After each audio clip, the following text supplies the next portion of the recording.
Subscribe now and press the bell icon. Never miss an update.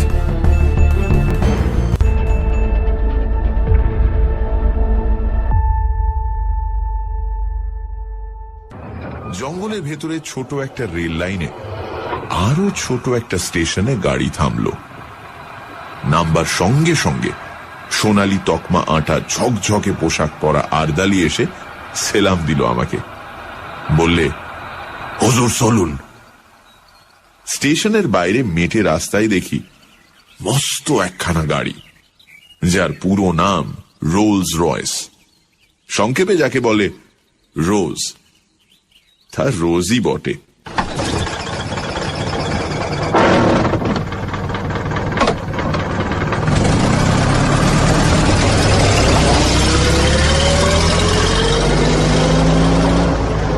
মাটিতে চললো না রাজহাঁসের মতো হাওয়ায় ভেসে গেল সেটা ঠিক ঠাহর করে উঠতে পারলাম না। চামড়ার খটখটে গদি নয়, লাল মখমলের কুশন। হেলান দিতে সংকোচ হয়, পাছে মাথার সস্তা নারকেল তেলের দাগ ধরে যায়।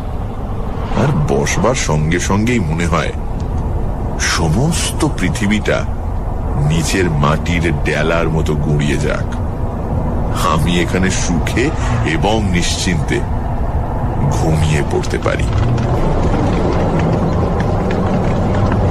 হাঁসের মতো ভেসে চলল রোজ। মেটে রাস্তায় চলেছে, অথচ এতটুকু ঝাঁকুনি নেই। ইচ্ছে হলো একেবারে ঘাড় বার করে দেখি গাড়িটা ঠিক মাটি দিয়েই চলেছে না দুহাত ওপর দিয়ে উড়ে চলেছে ওর চাকাগুলো। পথের দুপাশে তখন নতুন একটা জগতের ছবি। সবুজ শালবনের আড়ালে আড়ালে চা বাগানের বিস্তার, চকচকে উজ্জ্বল পাতার শান্ত শ্যামল সমুদ্র, দূরে আকাশের গায়ে কালো পাহাড়ের রেখা। ক্রমশ চা বাগান শেষ হয়ে এলো। পথের দুপাশে ঘন হয়ে দেখা দিতে লাগলো অবিচ্ছিন্ন শালবন। একজন আরদালি জানালো, হুজুর, ফরেস্ট এসে পড়েছে। ফরেস্টই বটে। পথের ওপর থেকে সূর্যের আলো সরে গেছে, এখন শুধু শান্ত আর বিষণ্ণ ছায়া। রাত্রির শিশির এখনো ভিজিয়ে রেখেছে পথটাকে। রোজের নিঃশব্দ চাকার নিচে মড়মড় করে সাড়া তুলছে শুকনো শালের পাতা। বাতাসে গুঁড়ো গুঁড়ো বৃষ্টির মতো শালের ফুল ঝরে পড়ছে পথের পাশে, উড়ে আসছে গায়ে। কোথা থেকে চকিতের জন্য ময়ূরের তীক্ষ্ণ চিৎকার ভেসে এলো। দুপাশে নিবিড় শালের বন, কোথাও কোথাও ভেতর দিয়ে খানিকটা দৃষ্টি চলে, কখনো কখনো বুনো ঝোপে আচ্ছন্ন। মাঝে মাঝে এক এক টুকরো কাঠের গায়ে লেখা 1935, 1940। মানুষ বনকে শুধু উচ্ছন্ন করতে চায় না, তাকে বাড়াতেও চায়। এই সব প্লটে বিভিন্ন সময় নতুন করে শালের চারা রোপণ করা হয়েছে, এ তারই নির্দেশ। বনের রূপ দেখতে দেখতে চলেছি। মাঝে মাঝে ভয় যে করছিল না এমন নয়। এই ঘন জঙ্গলের মধ্যে হঠাৎ যদি গাড়ির ইঞ্জিন খারাপ হয়ে যায় আর তাক বুঝে যদি লাফ মারে একটা বুনো জানোয়ার, তাহলে তাহলে পকেটের ফাউন্টেন পেনটা ছাড়া আত্মরক্ষার আর কোনো অস্ত্র টস্ত্র সঙ্গে নেই। শেষটায় আর থাকতে না পেরে জিজ্ঞাসা করে বসলাম, হ্যাঁ রে, এখানে বাঘ আছে? ওরা অনুকম্পার হাসি হাসলো। হ্যাঁ হুজুর। ভালুক? রাজা রাজরার সহবত, কাজেই যতটুকু জিজ্ঞাসা করব ঠিক ততটুকুই উত্তর। ওরা বলল, হ্যাঁ হুজুর। অজগর সাপ? জি মালিক। প্রশ্ন করার উৎসাহ ওই পর্যন্তই এসে থেমে গেল আমার। যেরকম দ্রুত উত্তর দিয়ে যাচ্ছে, তাতে কোনো প্রশ্নই যে না বলে আমাকে আশ্বস্ত করবে এমন তো মনে হচ্ছে না। যতদূর মনে হচ্ছিল গরিলা, হিপোপটেমাস, ভ্যাম্পায়ার কোনো কিছুই বাকি নেই। এখানে জুলু কিংবা ফিলিপিনোরাও বিষাক্ত বুমেরাং বাগিয়ে আছে কিনা এবং মানুষ পেলে তারা বেগুন পোড়া করে খেতে ভালোবাসে কিনা, এই জাতীয় একটা কুটিল জিজ্ঞাসাও আমার মনে জেগে উঠেছে ততক্ষণে, কিন্তু নিজেকে সামলে নিলাম। খানিকটা আসতেই গাড়িটা ঘস ঘস করে ব্রেক কষলো একটা। আমি প্রায় আর্তনাদ করে উঠলাম, কিরে বাঘ নাকি? আরদালিরা মুচকি হাসলো। না হুজুর, এসে পড়েছি। ভালো করে তাকিয়ে দেখি, সত্যিই তো এসে পড়েছি, সন্দেহ নেই। পথের বাঁদিকে ঘন শালবনের ভেতরে একটুখানি ফাঁকা জমি, সেখানে কাঠের তৈরি বাংলো প্যাটার্নের একখানা দোতলা বাড়ি। এই নিবিড় জঙ্গলের ভেতর যেমন আকস্মিক, তেমনি অপ্রত্যাশিত। গাড়ির শব্দে বাড়িটার ভেতর থেকে 2-3 জন চাপরাশি বেরিয়ে এলো ব্যতিব্যস্ত হয়ে। এতক্ষণ লক্ষ্য করিনি, এবার দেখলাম বাড়ির সামনে চওড়া একটা গড়খাই কাটা। লোকগুলো ধরাধরি করে মস্ত বড় এক ফালি কাঠ খাদটার ওপর সাঁকোর মতো বিছিয়ে দিল। তারই ওপর দিয়ে গাড়ি গিয়ে দাঁড়ালো রাজা বাহাদুর N.R. চৌধুরীর হান্টিং বাংলোর সামনে।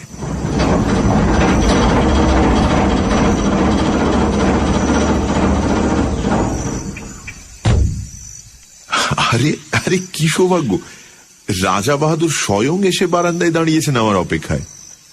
একগাল হেসে বললেন, আসুন আসুন, আপনার জন্য আমি এখনো চা পর্যন্ত খাইনি। শ্রদ্ধায় আর বিনয়ে আমার মাথা নিচু হয়ে গেল। মুখে কথা জোগালো না, শুধু বেকুবের মতো কৃতার্থের হাসি হাসলাম একগাল। রাজা বাহাদুর বললেন, এত কষ্ট করে আপনি যে আসবেন সে ভাবতেই পারিনি, বড় আনন্দ হলো। চলুন চলুন, ওপরে চলুন। এত গুণ না থাকলে কি আর রাজা হয়? একেই বলে রাজোচিত বিনয়। রাজা বাহাদুর বললেন, আগে স্নান করে রিফ্রেশড হয়ে আসুন, টি ইজ গেটিং রেডি। বয়, সাহব কো গোসলখানে में ले जाओ। 40 বছরের দাড়িওয়ালা বয়, নিঃসন্দেহে বাঙালি, তবু হিন্দি করে হুকুমটা দিলেন রাজা বাহাদুর, কারণ ওটাই রাজকীয় দস্তুর। বয় আমাকে গোসলখানায় নিয়ে গেল। আশ্চর্য, এই জঙ্গলের ভেতরও এত নিখুঁত আয়োজন। এমন একটা বাথরুমে জীবনে আমি স্নান করিনি। ব্র্যাকেটে 3-4খানা সদ্য পাট ভাঙা নতুন তোয়ালে, 3টে দামি সোপ কেসে 3 রকমের নতুন সাবান, র‍্যাকে দামি দামি তেল, লাইম জুস, অতিকায় বাথটাব, ওপরে ঝাঁঝরি, নিচে টিউবওয়েল থেকে পাম্প করে এখানে ধারা স্নানের ব্যবস্থা। একেবারে রাজকীয় কারবার। কে বলবে এটা কলকাতার গ্র্যান্ড হোটেল নয়?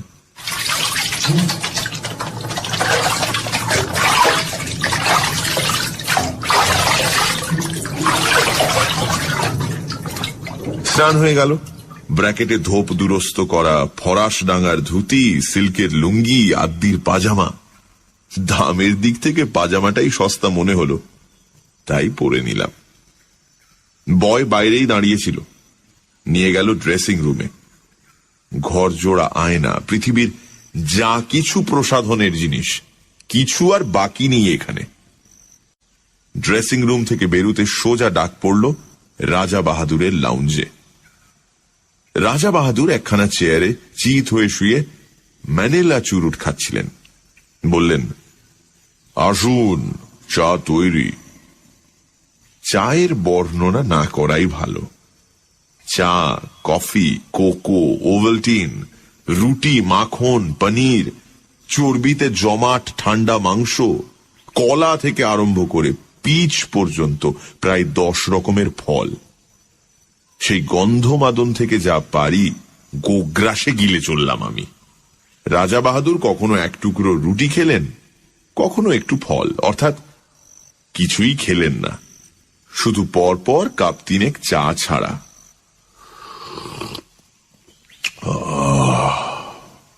তারপর আরেকটা চুরুট ধরিয়ে বললেন, একবার জানলা দিয়ে চেয়ে দেখুন। দেখলাম প্রকৃতির এমন অপূর্ব রূপ জীবনে আর দেখিনি। ঠিক জানলার নিচেই মাটিটা খাড়া 300-400 ফুট নেমে গেছে। বাড়িটা যেন ঝুলে আছে সেই রাক্ষসের শূন্যতার উপর।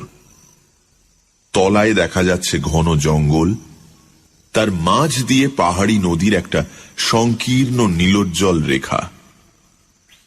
যতদূর দেখা যায় বিস্তীর্ণ অরণ্য চলেছে প্রসারিত হয়ে, তার সীমান্তে নীল পাহাড়ের প্রহরা। আমার মুখ দিয়ে বেরুল, চমৎকার।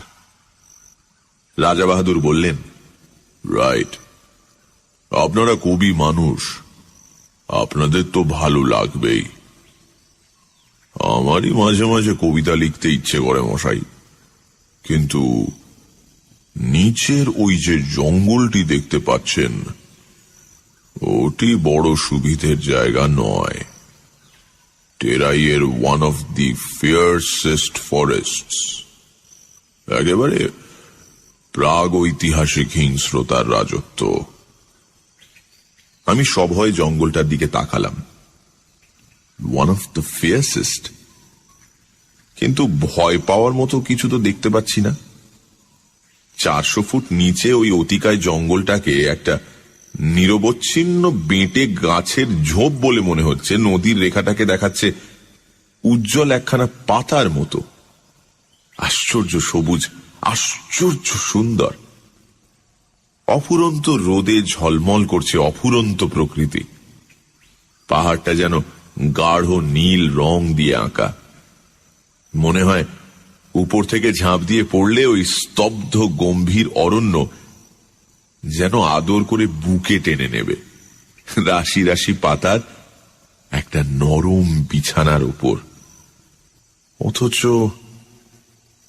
আমি বললাম, ওখানেই শিকার করবেন নাকি? খেপেছেন, নামবো কি করে? দেখছেন তো পেছনে 400 ফুট খাড়া পাহাড়। আজ পর্যন্ত ওখানে কোনো শিকারীর বন্দুক গিয়ে পৌঁছয়নি। তবে হ্যাঁ, ঠিক শিকার করি না বটে, আমি মাঝে মাঝে মাছ ধরি ওখান থেকে। মাছ ধরেন?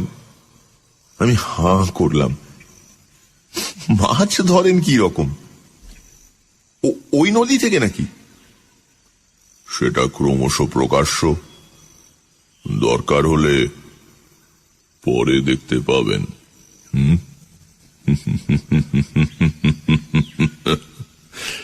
রাজা বাহাদুর রহস্যময় ভাবে মুখ টিপে হাসলেন। আপাতত শিকারের আয়োজন করা যাক, কিছু না জুটলে মাছের চেষ্টাই করা যাবে।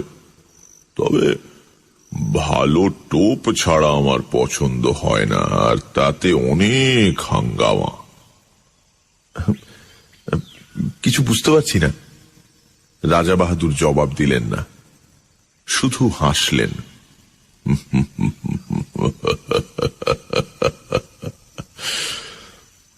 তারপর ম্যানিলা চুরুটের খানিকটা সুগন্ধি ধোঁয়া ছড়িয়ে বললেন, আপনি রাইফেল ছুঁড়তে জানেন? বুঝলাম কথাটি চাপা দিতে চাইছেন। সঙ্গে সঙ্গে জিহ্বাকে দমন করে ফেললাম। এর পরে আর কিছু জিজ্ঞেস করাটা সঙ্গত হবে না, শোভনও নয়। সেটা কোর্ট ম্যানারের বিরোধী। রাজা বাহাদুর আবার বললেন, রাইফেল ছুঁড়তে পারেন? বললাম, ছেলেবেলায় এয়ার গান ছুঁড়েছি। রাজা বাহাদুর হেসে উঠলেন, তা বটে, আপনারা কবি মানুষ, ওসব অস্ত্র শস্ত্রের ব্যাপার আপনাদের মানায় না। আমি অবশ্য 12 বছর বয়সেই রাইফেল হাতে তুলে নিয়েছিলাম। আপনি চেষ্টা করে দেখুন না, কিছু শক্ত ব্যাপার নয়। উঠে দাঁড়ালেন রাজা বাহাদুর, ঘরের একদিকে এগিয়ে গেলেন। তাকে অনুসরণ করে আমি দেখলাম এ শুধু লাউঞ্জ নয়, রীতিমতো একটা ন্যাচারাল মিউজিয়াম এবং অস্ত্রাগার। খাওয়ার টেবিলেই নিমগ্ন ছিলাম বলে এতক্ষণ দেখতে পাইনি, নইলে এর আগেই চোখে পড়া উচিত ছিল। চারিদিকে সারি সারি নানা আকারের আগ্নেয়াস্ত্র, গোটা চারেক রাইফেল, ছোট বড় নানা রকম চেহারা। একটা হুকের সঙ্গে খাপে আঁটা একজোড়া রিভলভার ঝুলছে, তার পাশেই ঝুলছে খোলা একখানা লম্বা শেফিল্ডের তলোয়ার। সূর্যের আলোর মতো তার ফলার নিষ্কলঙ্ক রং। মোটা চামড়ার বেল্টে ঝকঝকে পেতলের কার্তুজ, রাইফেলের, রিভলভারের। জরিদার খাপে খানতিনেক নেপালি ভোজালি, আর দেয়ালের গায়ে হরিণের মাথা, ভালুকের মুখ, নানা রকমের চামড়া, বাঘের, সাপের, হরিণের, গো সাপের। একটা টেবিলে অতিকায় হাতির মাথা, দুটো বড় বড় দাঁত এগিয়ে আছে সামনের দিকে। বুঝলাম এরা রাজা বাহাদুরের বীর কীর্তির নিদর্শন।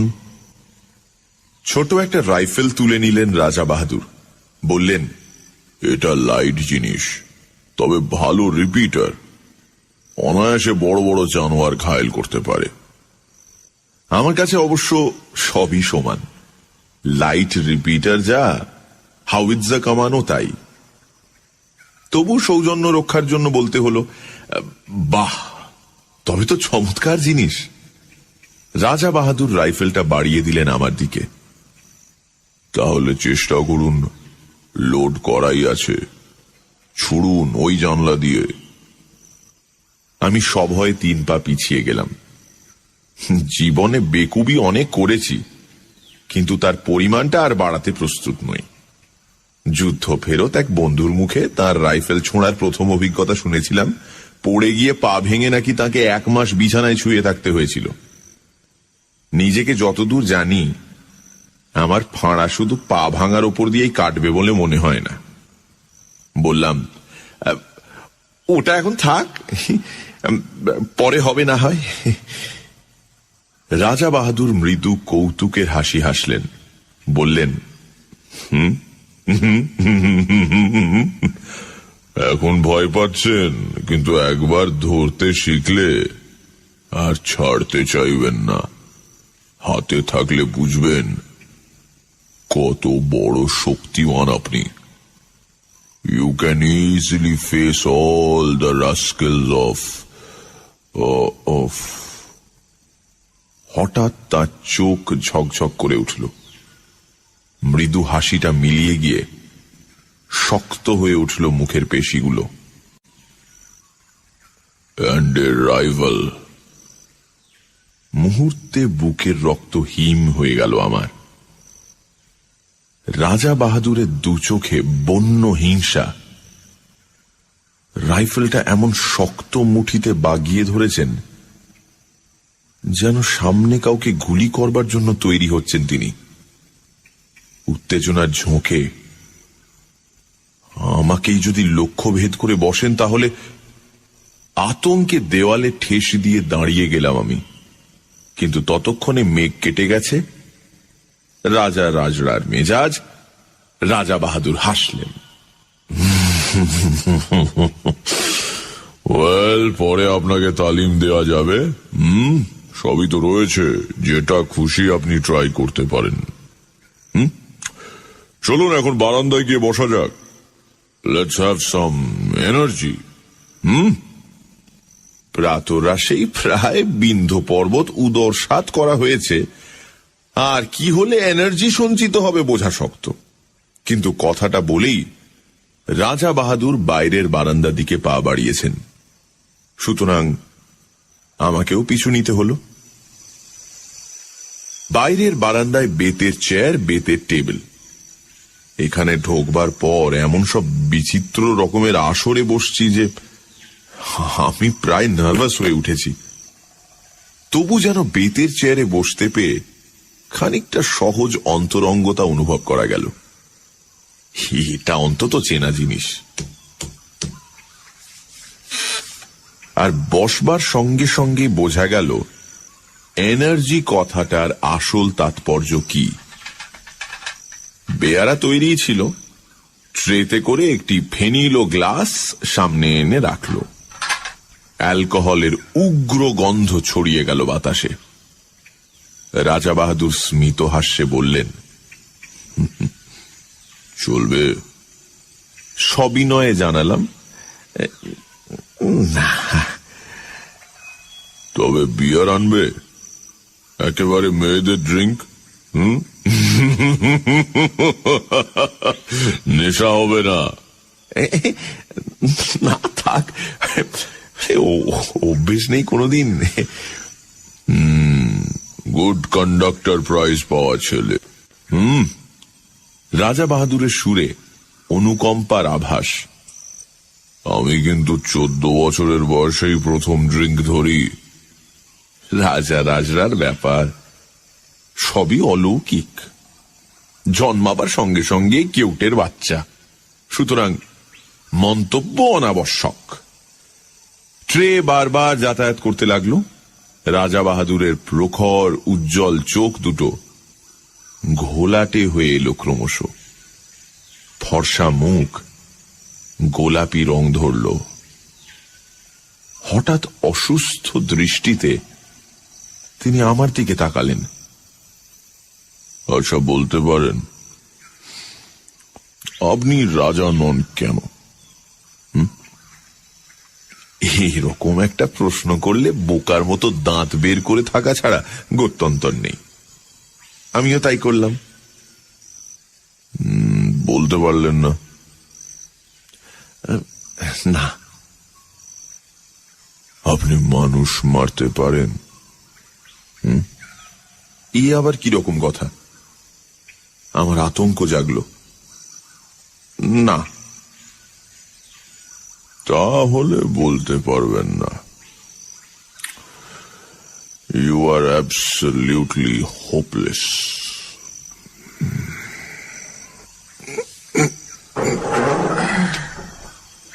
উঠে দাঁড়িয়ে ঘরের দিকে পা বাড়ালেন রাজা বাহাদুর। বলে গেলেন, I pity you, I pity you. বুঝলাম নেশাটা চড়েছে। আমি আর কথা বাড়ালাম না, চুপ করে বসে রইলাম সেখানেই। খানিক পরেই ঘরের ভেতরে নাক ডাকার শব্দ।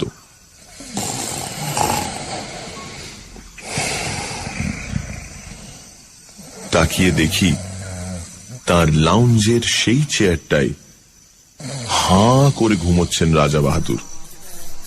মুখের কাছে কতগুলো মাছি উঠছে ভন ভন করে। শিকারের প্রথম অভিজ্ঞতা।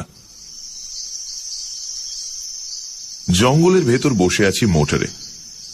দুটো তীব্র হেডলাইটের আলো পড়েছে সামনের সংকীর্ণ পথে আর দুধারের শালবনে। ওই আলোর রেখার বাইরে অবশিষ্ট জঙ্গলটায় যেন প্রেতপুরীর জমাট অন্ধকার। রাত্রির তমসায় আদিম হিংসা সজাগ হয়ে উঠেছে চারিদিকে। অনুভব করছি সমস্ত স্নায়ু দিয়ে। এখানে হাতির পাল ঘুরছে দূরের কোনো পাহাড়ের পাথর গুঁড়িয়ে গুঁড়িয়ে। ঝোপের ভেতরে অজগর প্রতীক্ষা করে আছে অসতর্ক শিকারের আশায়। আসন্ন বিপদের সম্ভাবনায় উৎকর্ণ হয়ে আছে হরিণের পাল। আর কোনো একটা খাদের ভেতরে জলজল করছে ক্ষুধার্ত বাঘের চোখ। কালো রাত্রিতে জেগে আছে কালো অরণ্যের প্রাথমিক জীবন। রোমাঞ্চিত ভীত প্রতীক্ষায় চুপ করে বসে আছি মোটরের মধ্যে। কিন্তু হিংসার রাজত্ব শালবন ডুবে আছে একটা আশ্চর্য স্তব্ধতায়। শুধু কানের কাছে অবিশ্রান্ত মশার গুঞ্জন ছাড়া আর কোনো শব্দ নেই। মাঝে মাঝে অল্প বাতাস দিচ্ছে। শালের পাতায় উঠেছে এক একটা মৃদু মর্মর। আর কখনো ডাকছে বনমূর্তি। ঘুমের মধ্যে পাখা ঝাপটাচ্ছে ময়ূর। মনে হচ্ছে এই গভীর ভয়ঙ্কর অরণ্যের প্রাণীগুলো যেন নিঃশ্বাস বন্ধ করে একটা নিশ্চিত কোনো মুহূর্তের প্রতীক্ষা করে আছে। আমরাও প্রতীক্ষা করে আছি। মোটরের মধ্যে নিঃসাড় হয়ে বসে আছি আমরা। একটি কথাও বলবার উপায় নেই। রাইফেলের নল ইঞ্জিনের ওপরে বাড়িয়ে দিয়ে শিকারী বাঘের মতোই তাকিয়ে আছেন রাজা বাহাদুর। চোখ দুটো উগ্র প্রখর হয়ে আছে হেডলাইটের তীব্র আলোক রেখাটার দিকে। একটা জানোয়ার ওই রেখাটা পেরুবার দুঃসাহস করলেই রাইফেল গর্জন করে উঠবে। কিন্তু জঙ্গলের সেই আশ্চর্য স্তব্ধতা, অরণ্য যেন আজ রাত্রে বিশ্রাম করছে। একটি রাত্রের জন্য ক্লান্ত হয়ে জানোয়ারগুলো ঘুমিয়ে পড়েছে খাদের ভেতরে, ঝোপের আড়ালে। কেটে চলেছে মন্থর সময়। রাজা বাহাদুরের হাতের রেডিয়াম ডায়াল ঘড়িটা একটা সবুজ চোখের মতো জ্বলছে। রাত 1:30 পেরিয়ে গেছে। ক্রমশ উসখুস করছেন উৎকীর্ণ রাজা বাহাদুর। না, হোপলেস, আজ আর পাওয়া যাবে না। বহু দূর থেকে একটা তীক্ষ্ণ গম্ভীর শব্দ, হাতির ডাক, ময়ূরের পাখা ঝাপটানি চলছে মাঝে মাঝে। এক ফাঁকে একটা পেঁচা চেঁচিয়ে উঠল। রাত্রি ঘোষণা করে গেল শেয়ালের দল। কিন্তু কোথায় বাঘ, কোথায় বা ভাল্লুক? অন্ধকার বনের মধ্যে দ্রুত কতকগুলো ছুটন্ত খুরের আওয়াজ। পালিয়ে গেল হরিণের পাল। কিন্তু কোনো ছায়া পড়ছে না আলোকবৃত্তের ভেতরে। মশার কামড় যেন অসহ্য হয়ে উঠেছে। বৃথাই গেল রাতটা। রাজা বাহাদুরের কণ্ঠস্বরে পৃথিবীর সমস্ত বিরক্তি ভেঙে পড়ল। ডেভিলস লাক। সিটের পাশ থেকে একটা ফ্লাস্ক তুলে নিয়ে ঢক ঢক করে ঢাললেন গলাতে। ছড়িয়ে পড়ল হুইস্কির কটু গন্ধ। Thank heavens! রাজা বাহাদুর হঠাৎ নড়ে বসলেন চকিত হয়ে। নক্ষত্র বেগে হাতটা চলে গেল রাইফেলের ট্রিগারে। শিকার এসে পড়েছে। আমিও দেখলাম। বহু দূর থেকে আলোর রেখাটার ভেতর কি একটা জানোয়ার দাঁড়িয়ে আছে স্থির হয়ে। এমন একটা জোরালো আলো চোখে পড়াতে কেমন দিশেহারা হয়ে গেছে, তাকিয়ে আছে এই দিকে। দুটো জোনাকির বিন্দুর মতো চিকচিক করছে তার চোখ।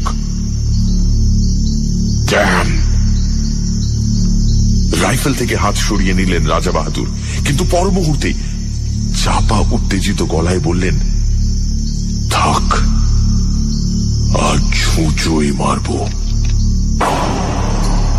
দুম করে রাইফেল গর্জন করে উঠল। কানে তালা ধরে গেল আমার। বারুদের গন্ধে বিস্বাদ হয়ে উঠল নাসারন্ধ্র। অব্যর্থ লক্ষ্য রাজা বাহাদুরের। পড়েছে জানোয়ারটা। ড্রাইভার বললে, তুলে আনবো হুজুর? বিকৃত মুখে রাজা বাহাদুর বললেন, কি হবে? গাড়ি ঘোরাও।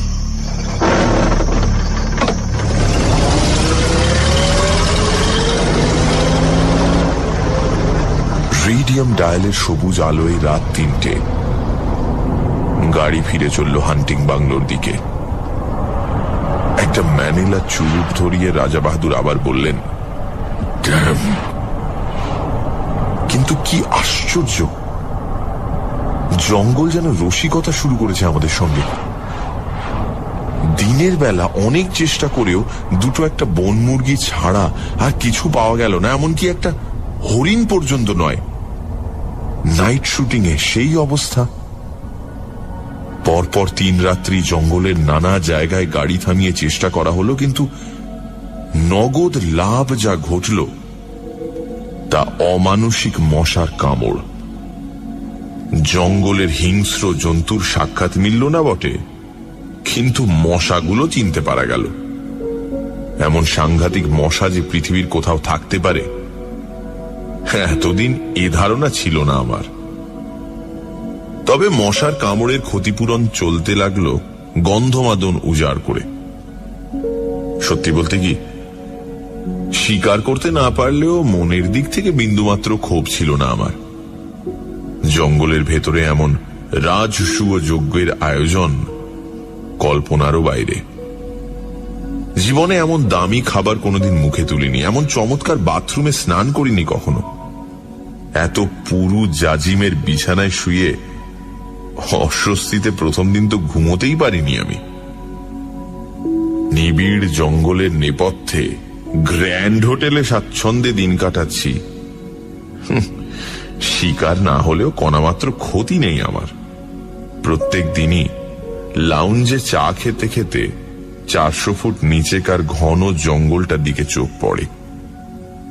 সকালের আলো উদ্ভাসিত শ্যামলতা দিগন্ত পর্যন্ত বিস্তীর্ণ হয়ে আছে অপরূপ প্রসন্নতায়। One of the fiercest forests. শেষ হয় না। তাকিয়ে তাকিয়ে দেখি বাতাসে আকার অবয়বহীন পত্রাবরণ সবুজ সমুদ্রের মতো দুলছে, চক্র দিচ্ছে পাখির দল। এখান থেকে মৌমাছির মতো দেখায় পাখিগুলোকে। জানলার ঠিক নিচেই ইস্পাতের ফলার মতো পাহাড়ি নদীটার নীলিমোজ্জ্বল রেখা দুটো একটা নুড়ি ঝকমক করে মণিখণ্ডের মতো। বেশ লাগে। তারপরেই চমক ভাঙে আমার। তাকিয়ে দেখি ঠোঁটের কোণে ম্যানিলা চুরুট পুড়ছে। অস্থির চঞ্চল পায়ে রাজা বাহাদুর ঘরের ভেতর পায়চারি করছেন। চোখে মুখে একটা চাপা আক্রোশ, ঠোঁট দুটোয় নিষ্ঠুর কঠিনতা।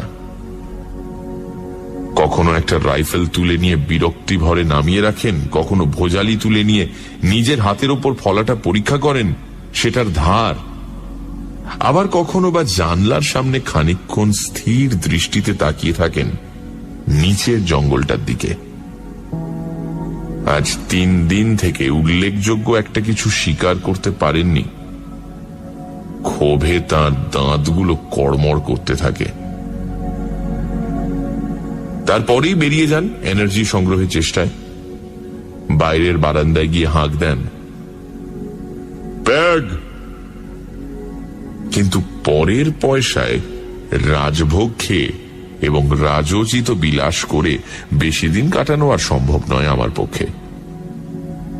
রাজা বাহাদুরের অনুগ্রহ একটি দামি জিনিস বটে, কিন্তু কলকাতায় আমার ঘর সংসার আছে, একটা দায়িত্ব আছে তার। সুতরাং 4র্থ দিন সকালে কথাটা আমাকে পারতে হলো। বললাম, এবার আমাকে বিদায় দিন তাহলে। রাজা বাহাদুর সবে 4র্থ পেগে চুমুক দিয়েছেন তখন। তেমনি অসুস্থ আর রক্তাভ চোখে আমার দিকে তাকালেন। বললেন, আপনি যেতে চান? কাজকর্ম রয়েছে, কিন্তু আমার শিকার আপনাকে দেখাতে পারলাম না। সে না হয় আরেকবার হবে। চাপা ঠোঁটের ভেতরেই একটা গম্ভীর আওয়াজ করলেন রাজা বাহাদুর, আপনি ভাবছেন আমার ওই রাইফেলগুলো দেয়ালে ওই সব শিকারের নমুনা? ওগুলো সব ফার্স। আমি সন্ত্রস্ত হয়ে বললাম, না না, তা কেন ভাবতে যাব? শিকার তো খানিকটা অদৃষ্টের ব্যাপার। অদৃষ্টকেও বদলানো চলে। রাজা বাহাদুর উঠে পড়লেন। আমার সঙ্গে আসুন, দুজনে বেরিয়ে এলাম। রাজা বাহাদুর আমাকে নিয়ে এলেন হান্টিং বাংলোর পেছন দিকটাতে।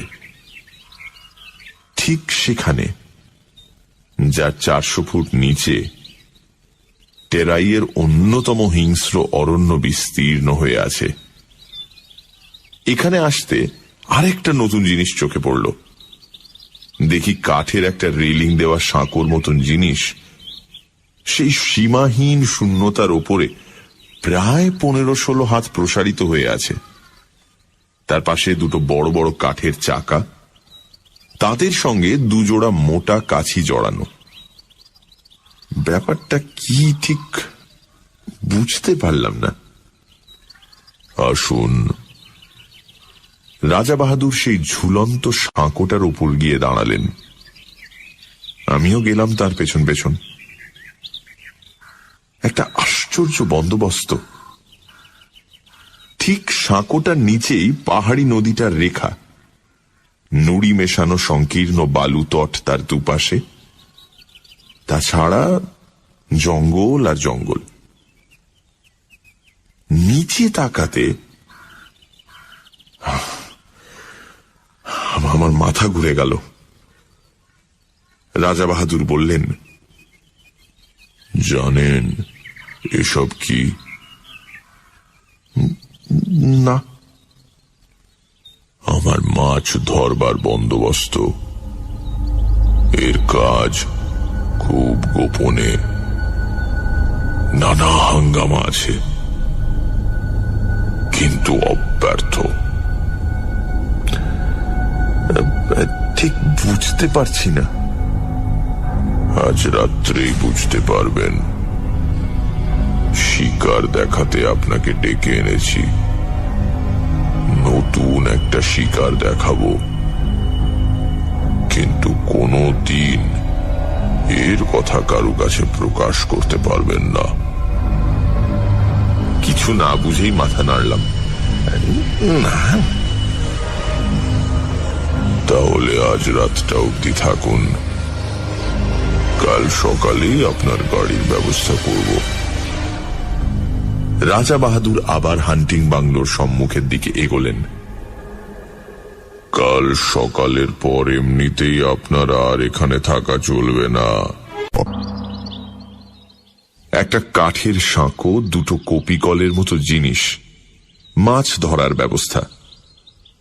কাউকে বলা যাবে না এবং কাল সকালেই চলে যেতে হবে। সবটা মিলিয়ে যেন রহস্যের খাস মহল একেবারে। আমার কেমন এলোমেলো লাগতে লাগলো সমস্ত। কিন্তু ভালো করে জিজ্ঞাসা করতে পারলাম না। রাজা বাহাদুরকে বেশি প্রশ্ন করতে কেমন অস্বস্তি লাগে আমার। অনধিকার চর্চা মনে হয়।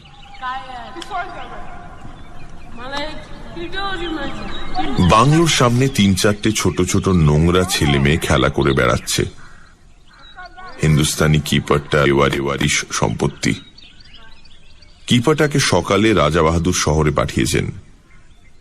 কিছু দরকারি জিনিসপত্র কিনে কাল সে ফিরবে। ভারী ভারী বিশ্বাসী আর অনুগত লোক। মাতৃহীন ছেলে মেয়েগুলো সারা দিন হুটোপাটি করে ডাক বাংলোর সামনে। রাজা বাহাদুর বেশ অনুগ্রহের চোখে দেখেন ওদের।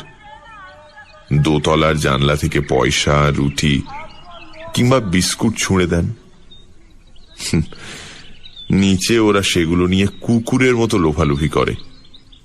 রাজা বাহাদুর তাকিয়ে তাকিয়ে দেখেন সকৌতুকে। আজও ছেলে মেয়েগুলো হুল্লোড় করে তার চারিপাশে এসে ঘিরে দাঁড়ালো। বললে, হুজুর সেলাম। রাজা বাহাদুর পকেটে হাত দিয়ে কতগুলো পয়সা ছড়িয়ে দিলেন ওদের ভেতরে। হরির লুঠের মতো কাড়াকাড়ি পড়ে গেল। বেশ ছেলে মেয়েগুলি, 2 থেকে 8 বছর পর্যন্ত বয়স। আমার ভারী ভালো লাগে ওদের। আরণ্যক জগতের শাল শিশুদের মতো সতেজ আর জীবন্ত প্রকৃতির ভেতর থেকে প্রাণ আহরণ করে যেন বড় হয়ে উঠেছে।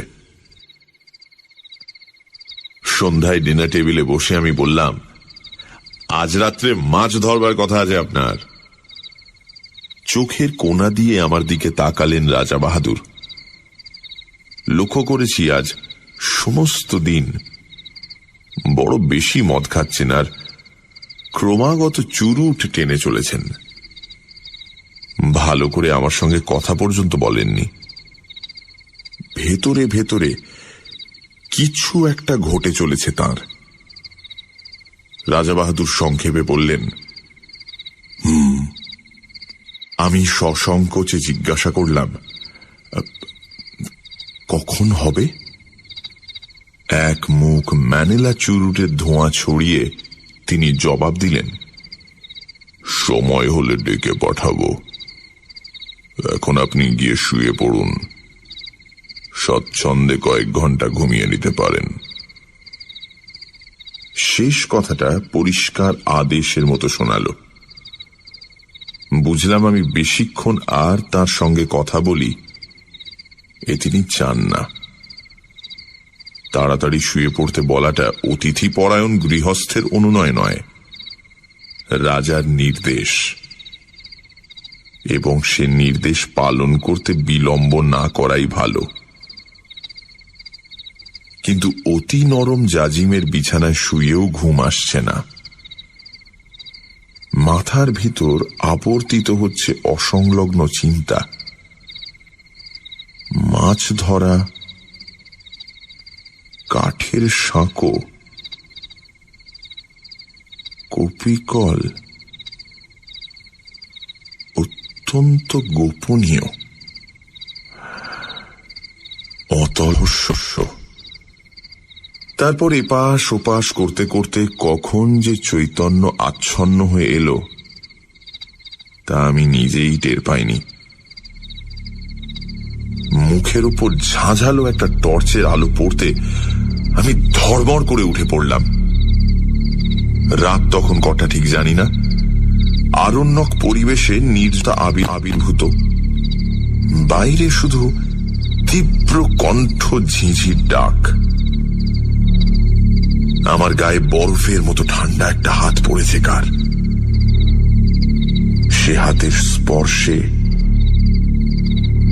পা থেকে মাথা পর্যন্ত শিউরে গেল আমার। রাজা বাহাদুর বললেন, সময় হয়েছে, চলুন। আমি কি বলতে যাচ্ছিলাম ঠোঁটে আঙুল দিলেন রাজা বাহাদুর। কোনো কথা নয়, আসুন। এই গভীর রাত্রে এমনই নিঃশব্দে আহ্বান, সবটা মিলিয়ে একটা রোমাঞ্চকর উপন্যাসের পটভূমি তৈরি হয়েছে যেন। কেমন একটা অস্বস্তি, একটা অনিশ্চিত ভয়ে গা ছমছম করতে লাগলো আমার। মন্ত্রমুগ্ধের মতো রাজা বাহাদুরের পেছন পেছন বেরিয়ে এলাম। হান্টিং বাংলোটা অন্ধকার। একটা মৃত্যুর শীতলতা ঢেকে রেখেছে তাকে। এক টানা ঝিঁঝির ডাক, চারিদিকে অরণ্যে কান্নার শব্দের মতো পত্র মর্মর। গভীর রাত্রিতে জঙ্গলের মধ্যে মোটর থামিয়ে বসে থাকতে আমার ভয় করেছিল, আজও ভয় করছে। কিন্তু এ ভয়ের চেহারা আলাদা। এর মধ্যে আরেকটা কি যেন মিশে আছে, ঠিক বুঝতে পারছি না। অথচ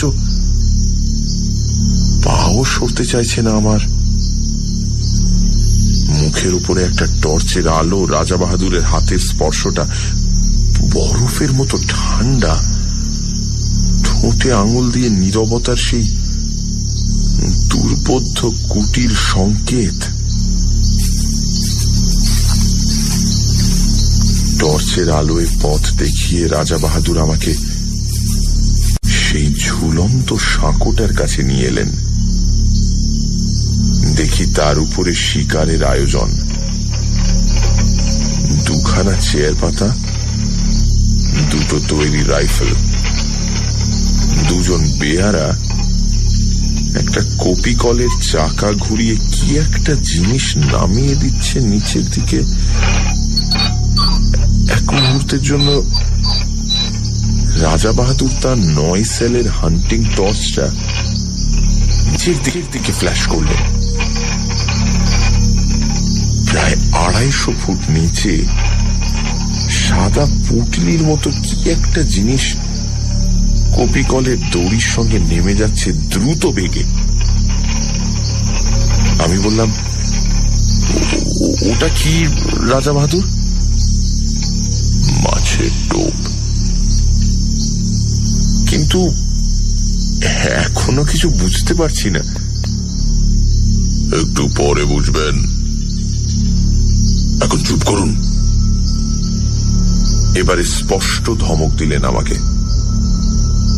মুখ দিয়ে ভক ভক করে হুইস্কির তীব্র গন্ধ বেরোচ্ছে। রাজা বাহাদুর প্রকৃতিস্থ নেই, আর কিছুই বুঝতে পারছি না আমি। আমার মাথার ভিতর সব যেন গন্ডগোল হয়ে গেছে। একটা দুর্বোধ্য নাটকের নির্বাক দ্রষ্টার মতো রাজা বাহাদুরের পাশের চেয়ারটাতে আসন নিলাম আমি। ওদিকে ঘন কালো বনান্তের উপর ভাঙা চাঁদ দেখা দিল। তার খানিকটা ম্লান আলো এসে পড়ল 400 ফুট নিচের নদীর জলে, তার ছড়ানো মণিখণ্ডের মতো নুড়িগুলোর উপরে। আবছাভাবে যেন দেখতে পাচ্ছি কপিকলের দড়ির সঙ্গে বাঁধা সাদা পুঁটলিটা অল্প অল্প নড়ছে বালির উপরে। এক হাতে রাজা বাহাদুর রাইফেলটা বাগিয়ে ধরে আছেন, আরেক হাতে মাঝে মাঝে আলো ফেলছেন নিচের পুঁটলিটায়। চকিত আলোয় যেটুকু মনে হচ্ছে পুঁটলিটা যেন জীবন্ত, অথচ কি জিনিস কিছু বুঝতে পারছি না। এ নাকি মাছের টোপ? কিন্তু কি এ মাছ? আর এই কিসের টোপ? আবার সেই স্তব্ধতার প্রতীক্ষা। মুহূর্ত কাটছে, মিনিট কাটছে, ঘন্টা কাটছে। রাজা বাহাদুরের টর্চের আলো বারে বারে পিছলে পড়ছে নিচের দিকে। দিগন্ত প্রসার হিংস্র অরণ্য ভাঙা ভাঙা জ্যোৎস্নায় দেখাচ্ছে তরঙ্গিত একটা সমুদ্রের মতো। নিচের নদীটা ঝকঝক করছে যেন একখানা খাপ খোলা তলোয়ার। অবাক বিস্ময়ে আমি বসে আছি। মিনিট কাটছে, ঘন্টা কাটছে, টোপ ফেলে মাছ ধরছেন রাজা বাহাদুর, অথচ সব ধোঁয়াটে লাগছে আমার। কান পেতে শুনছি ঝিঝির ডাক, দূরে হাতির গর্জন, শালপাতার মর্মর। এ প্রতীক্ষার তত্ত্ব আমার কাছে দুর্বোধ্য। শুধু হুইস্কি আর ম্যানিলা চুরুটের গন্ধ এসে লাগছে আমার। মিনিট কাটছে, ঘন্টা কাটছে, রেডিয়াম ডায়াল ঘড়ির কাঁটা চলেছে ঘুরে। ক্রমশ যেন সম্মোহিত হয়ে গেলাম, ক্রমশ যেন ঘুম এলো আমার। তারপরে হঠাৎ কানের কাছে বিকট শব্দে রাইফেল সাড়া দিয়ে উঠল। 400 ফুট নিচ থেকে উপরের দিকে উৎক্ষিপ্ত হয়ে উঠল প্রচন্ড বাঘের গর্জন। চেয়ারটা শুদ্ধ আমি ক্ষেপে উঠলাম। টর্চের আলোটা সোজা পড়ছে নুড়ি ছড়ানো বালির ডাঙাটার উপরে। পরিষ্কার দেখতে পেলাম ডোরা কাটা অতিকায় একটা বিশাল জানোয়ার সাদা পুঁটলিটার উপর একখানা থাবা চাপিয়ে দিয়ে পড়ে আছে, সাপের মতো ল্যাজ আছড়াচ্ছে অন্তিম আক্ষেপে। ওপর থেকে ইন্দ্রের বজ্রের মতো অব্যর্থ গুলি গিয়ে লেগেছে তার মাথায়। এত উপর থেকে এমন দুর্নিবার মৃত্যু নামবে আশঙ্কা করতে পারিনি। রাজা বাহাদুর সোৎসাহে বললেন, ফতেহ। এতক্ষণে মাছ ধরবার ব্যাপারটা বুঝতে পেরেছি। সোৎসাহে সোল্লাসে বললাম, মাছ তো ধরলেন, ডাঙায় তুলবেন কেমন করে? ওই কপি কল দিয়ে। এই জন্যই তো ওর ব্যবস্থা। ব্যাপারটা যেমন বিচিত্র তেমনই উপভোগ্য। আমি রাজা বাহাদুরকে অভিনন্দিত করতে যাব এমন সময়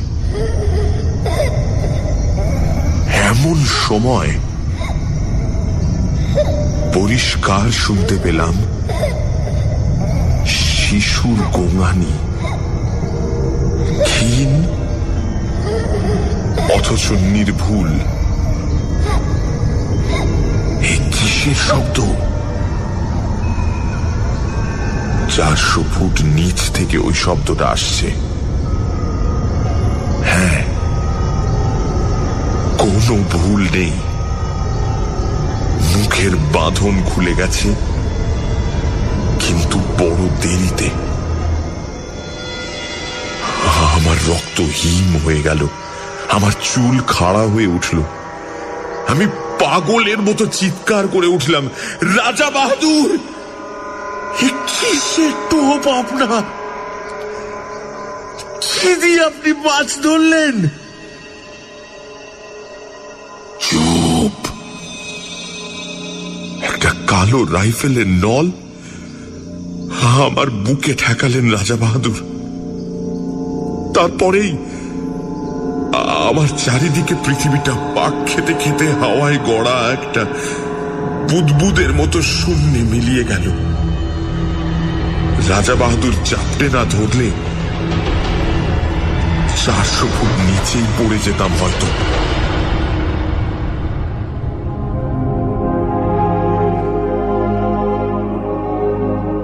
কিপারের একটা বেওয়ারিশ ছেলে যদি জঙ্গলে হারিয়ে গিয়ে থাকে তা অস্বাভাবিক নয়, তাতে কারো ক্ষতি নেই।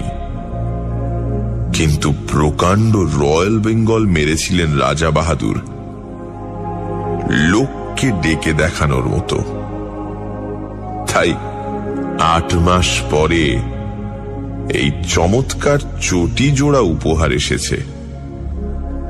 8 মাস আগেকার সে রাত্রি এখন স্বপ্ন হয়ে যাওয়াই ভালো। কিন্তু এই চটি জোড়া